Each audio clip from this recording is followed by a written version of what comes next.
This is Barry Martin Snyder, and our website is luminousself.com.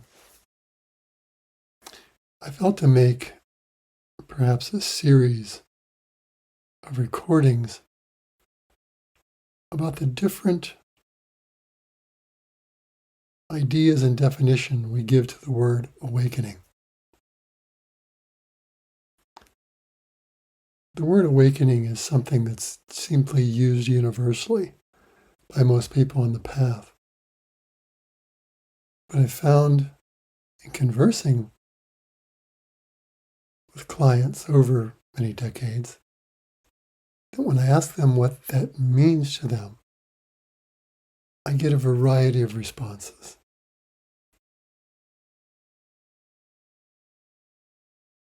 That's why the word in itself has little meaning unless it's given definite definition. And I think it's important to do that. Can be for some, was for me. Because our souls are intuitively drawn to a path.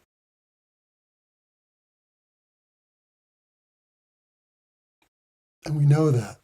We know that when we sense it, when we feel it. And so I thought I would talk about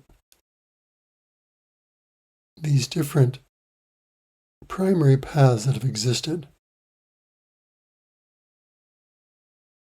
And those are enlightenment and self or God realization. And they're really concepts that we use to aggregate a collection of experiences that define what has been primarily two ways in which souls evolve, awaken spiritually. So let's start with defining what have been the two primary paths. I think it's important to have a clear differentiation because we found that people tend to orient towards one or the other, although I believe in the end that both of them come together. People often are drawn to the Enlightenment path, and eventually they find that evolving more into a path of God realization also. The two come together as a more of an integral awakening. And this is what we see happening on the planet now, is that what's required is an integral awakening, one that encompasses all three dimensions of the soul's being. And here we go back to the three soul centers, or the three primary aspects of the triune nature of God. The head soul center, the heart, and the belly. The head being enlightenment, the heart being self or God realization, and the belly being the realization of incarnate divinity, of form as life, as creation, part of our being.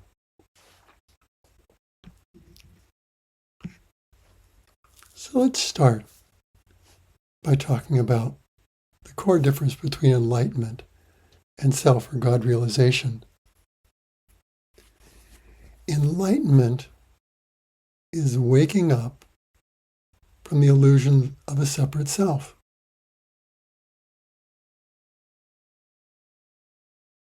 It's the illumination that everything that's arising is not self. That consciousness alone is the ground of being. Ramana Maharshi, one of the greatest adepts of the last century, had a simple practice, and that was to identify the source of the thoughts. Who is that thought arising to?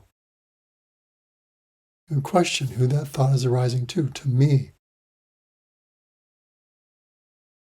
And then he would say, go in and find me. Look for me. And when consciousness turns on itself to look for the source of the sense of I, what it finds is nothing. And this is enlightenment. This is to see that we are simply consciousness, bliss, supreme bliss, Satchidananda. This is Brahman. This is the state that the sage strives for.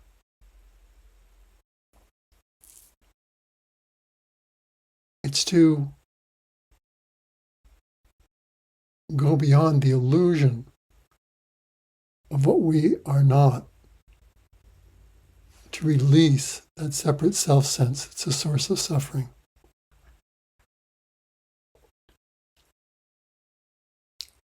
Self, or God realization, on the other hand, is not the omission or the release of what we are not. It is the awakening to who and what we really are. Our unity with our true self and the divine, or God.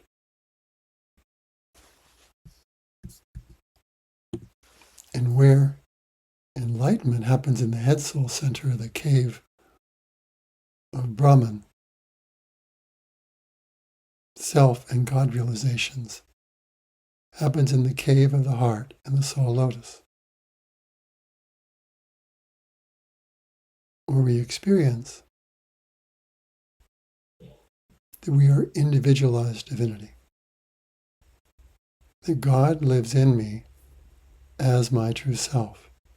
That is the realization.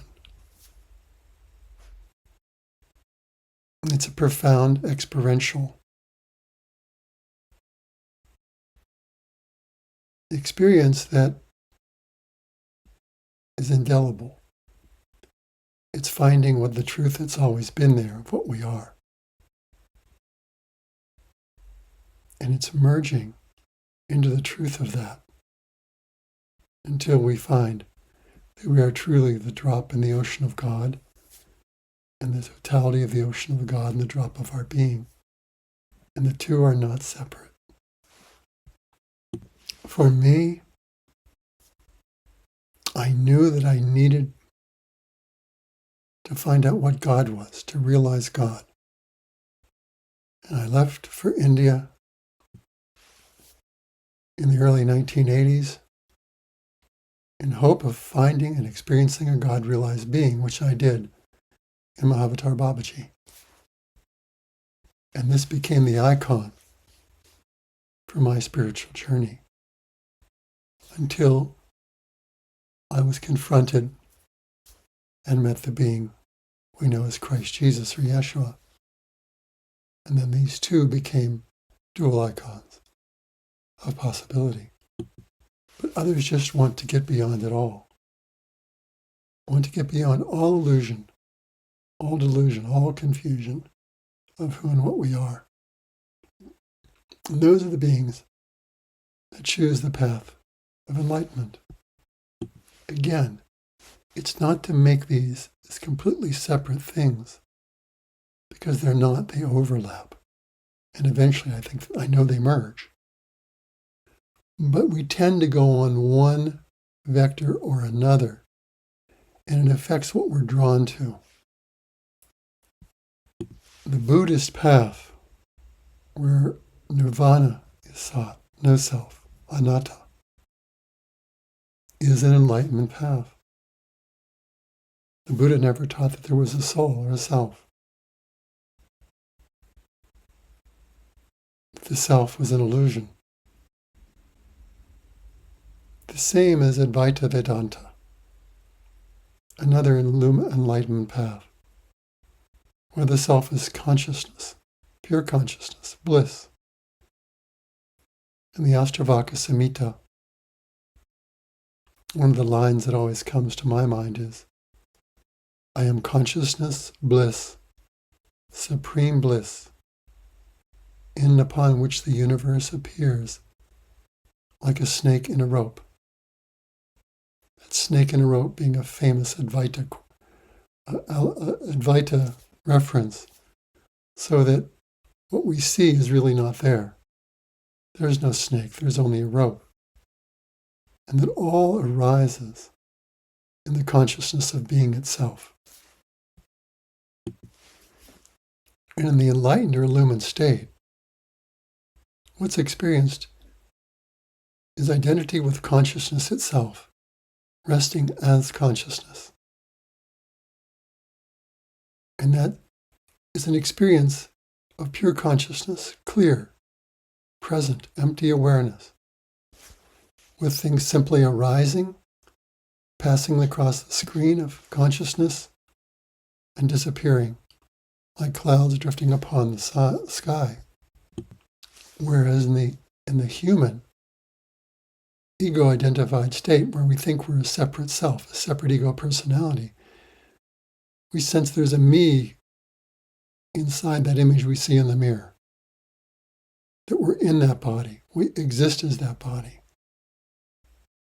and that there's always an I, me, mine that we refer to. But in enlightenment, there's no center anymore. There's no me behind experience. And reality itself is impersonal. There is no personal self. There's nothing but arising phenomena, and no self arising as it. Things still arise. It's not that we're empty and clear of all experience.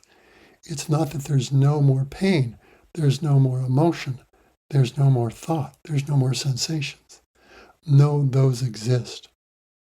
They arise, but they aren't owned as self. There's no attachment or identity with them.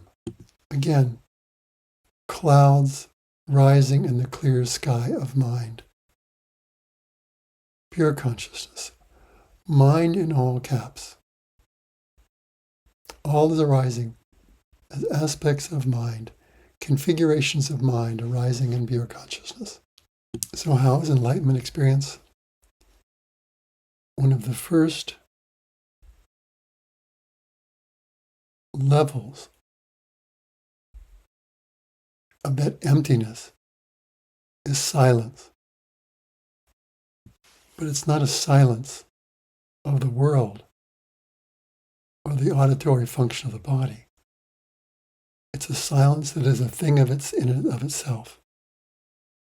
Silence is a something that is the quality of experience in consciousness. And that silence rests in a profound emptiness.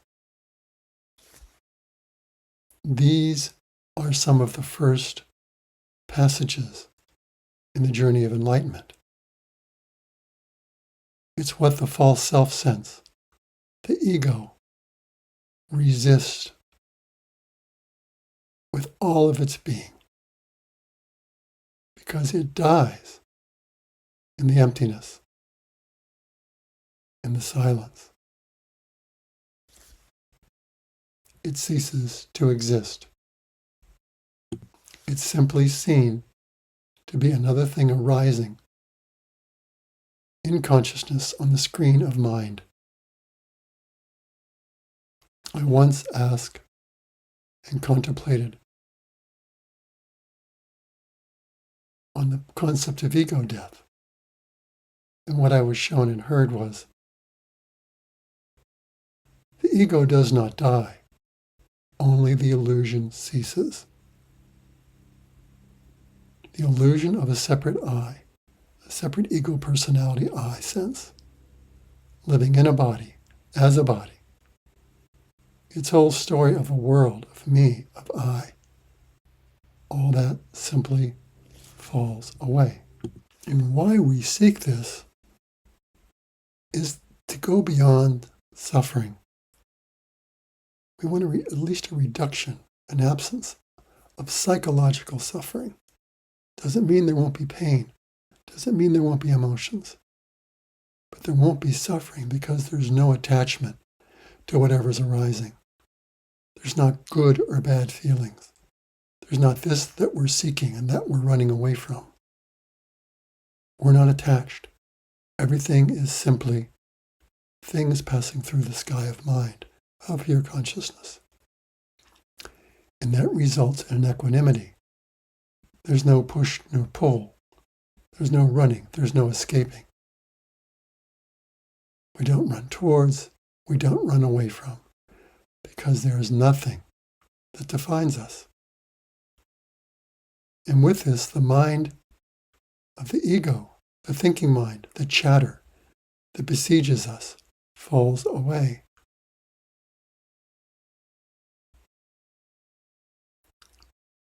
And at first it exists simply as more experience in the sky of mind, mind itself, the thinking mind, chattering, but it's not self, and we know it.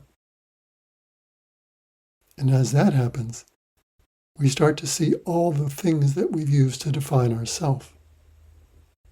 All attachment, identification with certain feelings or emotions, certain thoughts or ideas that we believe were true about ourselves and our world, judgments we made that caused separation from ourself and others in the world, and identities that formed out of these.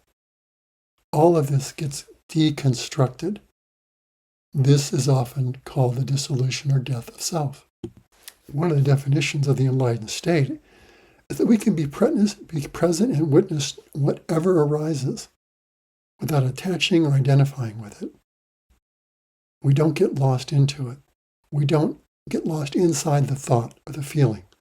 It doesn't consume us. It simply passes across the screen without identification.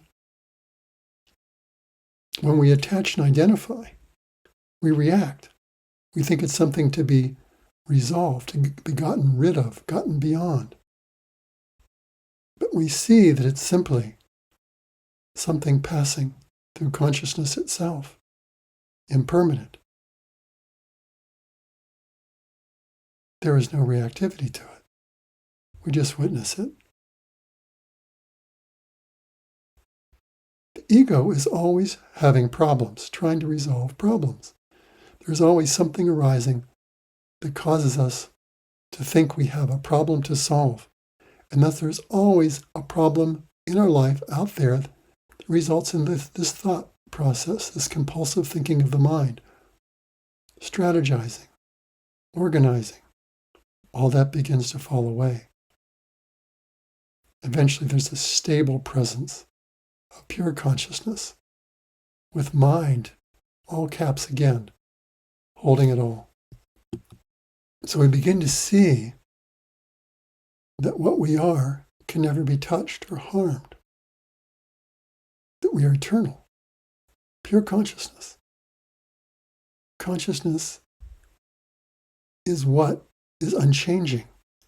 When we look for what's real and unchanging, what we find is consciousness itself. And so the fear, ego-driven conflict, simply begins to dissolve away. Anxiety of what could happen in the future that we see is another concept, ceases. The stories and pain of the past is seen as something again, arising in mind. So we become more grounded, less reactive. We're able to be present. It's a simple way of being. It may seem at first to ourselves or others that we lose affect, that our personality becomes dulled or less vital or strong, emotive, present. And that's because that personality is imbued with the passion of desire, of seeking, of running from in fear, getting glee when it obtains something it thinks will give it permanence, getting relief when it thinks it runs from something that threatens it. and we realize that there's nothing that will add to us, nothing that will make us more or less. So the motivation to seek, to gain, or to run from again is lost. It falls away.